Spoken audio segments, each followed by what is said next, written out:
आपकी बात आपके साथ राकेश मोहन त्यागी यूट्यूब चैनल के दद्दा मेरे जो 367वें आज 24 सितंबर के अपराह्नकालीन अंक में आप सभी को मेरी राम राम। दद्दा आज जो अंक शीर्षक हमें कोई और नहीं और उन्हें कोई ठौर नहीं, जो दद्दा मेरे घर के गांव में जो कहावत बहुत ज़्यादा लोकप्रिय है और आज इस कहावत के माध्यम से, इस मुहावरे के माध्यम से मैं वर्तमान समय में आजम खां समाजवादी पार्टी के जो संस्थापक वरिष्ठ नेता हैं वह अभी जेल से रिहा हुए हैं जमानत पर और वर्तमान राष्ट्रीय अध्यक्ष समाजवादी पार्टी के अखिलेश यादव के संबंधों के बारे में दद्दा मेरे आपके जौहरे जो बतबतू कहने में आऊँ। और मेरा अनुरोध है कि भैया जिनने अभी चैनल सब्सक्राइब न करो और वो सुनते हैं, आप अगर चैनल सब्सक्राइब कर लेंगे, इस पर प्रसारित अंकों को लाइक शेयर कर देंगे तो इससे ख़ास तौर से मुझे व मेरे सुनने वाले सभी लोगों को बहुत प्रोत्साहन मिलेगा। आपसे निवेदन है कृपया इन अंकों को सुनकर लाइक करें, शेयर करें, चैनल को सब्सक्राइब जरूर करें। दद्दा जैसा कि हम सब जान रहे हैं 77 वर्षीय आजम खां लगभग एक बार पुनः 23 महीने बाद जेल से जमानत पर रिहा हुए और उनके समर्थकों ने जिस प्रकार उनके जोशीले ढंग से स्वागत किया, स्वागत करते हुए उनको रामपुर तक पहुंचाया, मैं उस बारे में चर्चा न कर केवल आपके ध्यान में आजम खां जैसी शख्सियत जो पक्ष में रही हो विपक्ष में रही हो उत्तर प्रदेश की राजनीति में एक महत्वपूर्ण स्थान रखती है और ख़ास तौर से समाजवादी पार्टी के आधार स्तंभों में से एक रही। और आप सब आजम खां को पसंद करें या ना पसंद करें, लेकिन आप उनको अनदेखा नहीं कर सकते, ये हम सब मानेंगे। और कमाल की बात यह है वह जिस अल्पसंख्यक वर्ग के नेता हैं, लेकिन आप ध्यान देंगे तो गाजियाबाद से गाजीपुर और आगरा से प्रयागराज और सहारनपुर से गोरखपुर और रामपुर से झांसी तक उत्तर प्रदेश के इन हिस्सों में किसी भी अल्पसंख्यक नेता को श्रीमान आजम खां पसंद नहीं कर पाते हैं और इस वर्ग के अन्य नेता भी आजम खां को पचा नहीं पाते। ये एक अद्भुत सी बात है आजम खां के व्यक्तित्व के साथ। लेकिन मैंने फिर कहा आप उन्हें पसंद करें या ना पसंद करें, लेकिन उनको खारिज नहीं कर सकते, उनको अनदेखा नहीं कर सकते। समाजवादी पार्टी की भी ये बहुत भारी दिक्कत है और जिस प्रकार जेल के बाहर आने के बाद अपने व्यक्तित्व के अनुरूप जो वो उनके बात कहने का ढंग है, जिस प्रकार रहस्यात्मक ढंग से और एक आवरण रखकर जो अपनी बातों का उनसे कोई प्रश्न पूछा जाए जवाब देते हैं, उन जवाबों में कई प्रश्न जो निकल कर आते हैं, प्रश्न खड़े होते हैं, उससे कई लोगों के मनों की दिलों की धड़कनें बढ़ जाती है। वर्तमान समय भी ये किस प्रकार की अफवाहें उड़ रही हैं कि आजम खां जनाब आजम खां साहब और अखिलेश जी के संबंध मधुर नहीं है। जो संबंध उनके पिता के समय थे स्वाभाविक है, पीढ़ीगत अंतर है। आजम खां सन 75 से 80 के बीच उत्तर प्रदेश की राजनीति में जो नेतृत्व एक उभरा था और वह उस समय कांग्रेस के खिलाफ एक लंबा संघर्ष करके उभरा था, उसके एक प्रमुख हस्ताक्षर। और शुरुआत से आजम खां मुलायम सिंह जी का साथ रहा और समाजवादी पार्टी के निर्माण में भी आजम खां का बहुत बड़ा योगदान रहा और आजम खां का ही योगदान था कि समाजवादी पार्टी नित नई ऊंचाइयां चढ़ते रहे। इस बात को समाजवादी पार्टी भी और स्वयं आजम खां भी अच्छी तरह जानते थे और इन्हीं कारणों से आजम खां के नाज़ोर नखरों को जिस प्रकार मुलायम सिंह सहा करते थे वह और किसी के बस की बात नहीं है। और यह स्वयं आजम खां ने भी स्वीकारा है कि मेरे नाज नखरों को मुलायम सिंह ही सह सकते हैं। लेकिन अब पीढ़ीगत अनुभव मुलायम सिंह जी भी इस धरा पर नहीं रहे, वह भी अपनी जीवन यात्रा पूर्ण कर प्रभु के चरणों में विलीन हो चुके हैं। और आजम खां भी एक लंबी राजनीतिक लगभग 50 वर्षों की यात्रा पूरी कर, जिसमें 9 वार संभवतः मैं भूल नहीं रहा तो वो है विधायक रहे रामपुर सीट से, 2 बार सांसद रहे हैं। और विधायक सांसद से अलग जो उनका व्यक्तित्व है, जिस प्रकार समाजवादी पार्टी की सरकारों में वह एक सरकार से ऊपर एक सरकार की हैसियत रखकर समाजवादी पार्टी की सरकार में जो वो अपना रुतबा रुआब चलाया करते थे, वह बहुत कम राजनीतिज्ञों को ऐसा पल, सुनहरा पल मिला होगा जो आजम खां साहब को समाजवादी पार्टी के अंदर जो रुतबा हासिल था। और आपको जानकर आश्चर्य होगा, समाजवादी पार्टी की सरकार में जो 5 वीआईपी जिले आते थे, जिनको हर राजनीतिक प्रमुखता मिलती थी, हर जो सरकारी योजनाएं थीं वह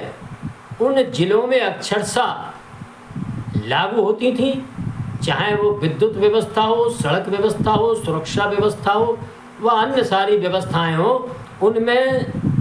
एकमात्र आजम खां साहब थे जिनका जिला रामपुर भी आता हो, चाहे कितना ही बड़ा समाजवादी पार्टी के नेताओं ने 5 जिलों में वह अपने ज़िले को कहीं शामिल नहीं कर पाया। इसमें आजमगढ़ का भी नाम कभी नहीं आ पाया। ये 5 जिले आप सब जानते हैं, एटा, इटावा, मैनपुरी,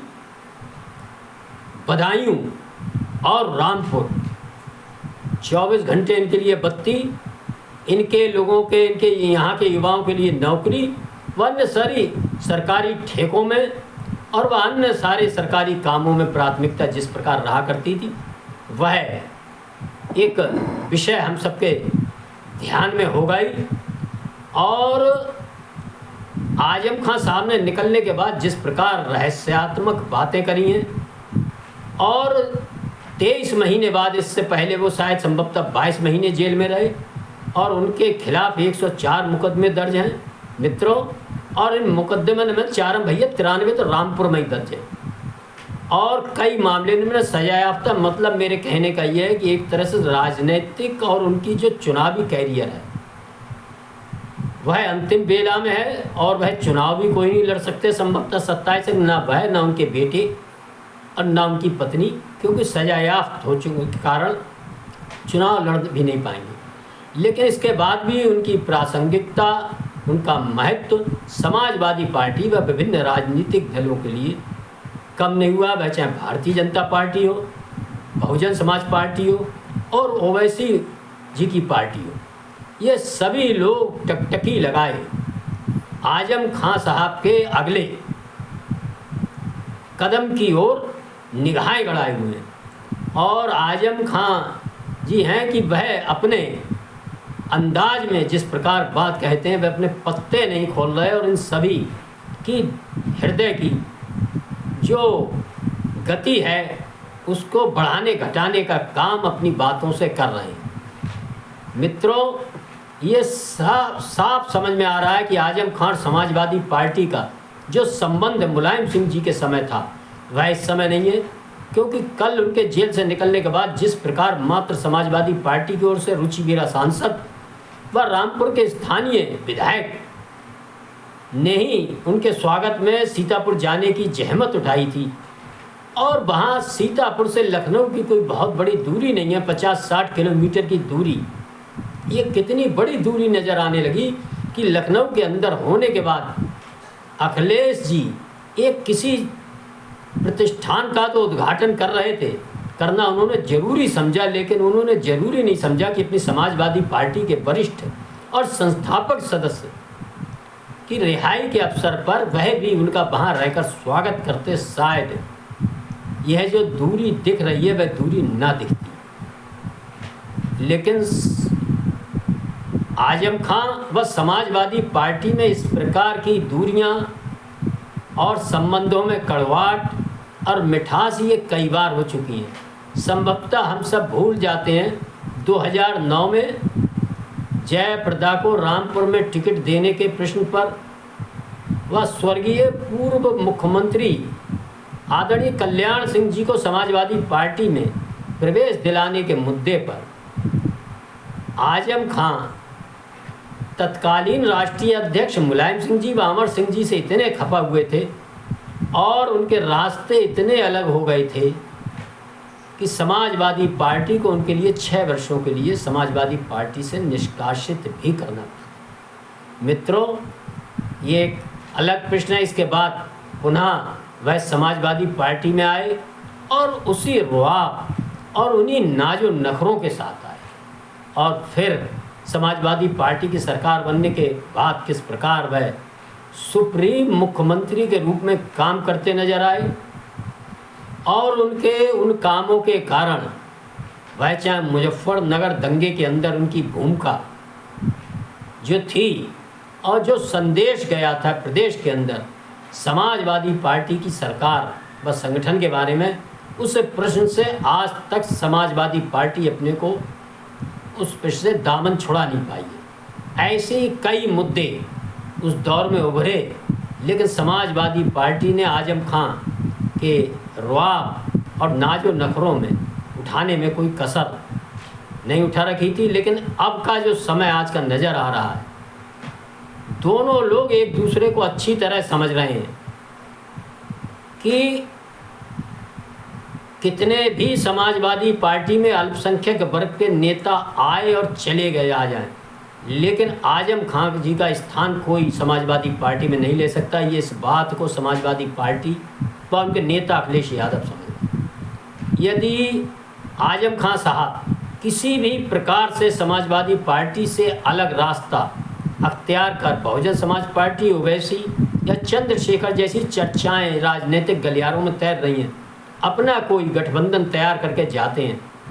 तो हो सकता है उनको कोई राजनीतिक उसका लाभ ज़्यादा न मिल पाए, लेकिन वह समाजवादी पार्टी के लिए निश्चित ही बहुत परेशानी खड़ी कर देगी। लेकिन वह ये भी जानते हैं कि समाजवादी पार्टी के अलावा इस उत्तर प्रदेश में भारतीय जनता पार्टी की सरकार इस समय चल रही है विगत 2 वर्षों से, और जैसा कि जनता का रुझान और सरकार की नीतियां उनके आधार पर ये कोई भी बता सकता है कि उत्तर प्रदेश की राजनीति में से लोकसभा चुनाव में कुछ क्षति के बावजूद भी भारतीय जनता पार्टी एक बहुत बड़ी ताकत है, और इसको हिलाना इतना आसान नहीं है। यदि कोई व्यक्ति इसका सपना देख सकता है, कोई पार्टी देख सकती है, तो वह केवल समाजवादी पार्टी। इस बात को आजम खां साहब बहुत अच्छी तरह जानते हैं। राजनीति के बहुत पुराने मजे हुए खिलाड़ी हैं, और उनको यदि कोई लाभ हो सकता है, यदि कुछ लाभ प्राप्त करना है, तो समाजवादी पार्टी की सरकार बनने के बाद ही, और इसके लिए वह इसी प्रकार अपनी रहस्यात्मक बातों से समाजवादी पार्टी के लिए अपनी उपयोगिता बनाए रखेंगे। आप देखेंगे, क्योंकि दोनों लोग समझ रहे हैं, अखिलेश जी भी समझ रहे हैं कि आजम खां साहब का उत्तर प्रदेश की राजनीति में, खासतौर से अल्पसंख्यक राजनीति में, कोई उनके पास विकल्प नहीं है। ये वही कहावत हुई जो मैंने आपको शुरू में बताया, हमें कोई और नहीं और उन्हें कोई ठौर नहीं। हम सब देखेंगे आने वाले समय में, वैसे राजनीति में कोई स्थायी मित्र नहीं, कोई स्थायी शत्रु नहीं।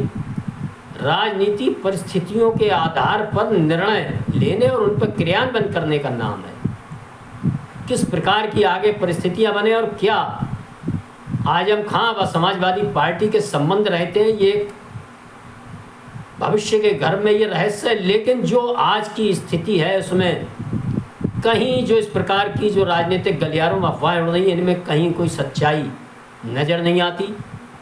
और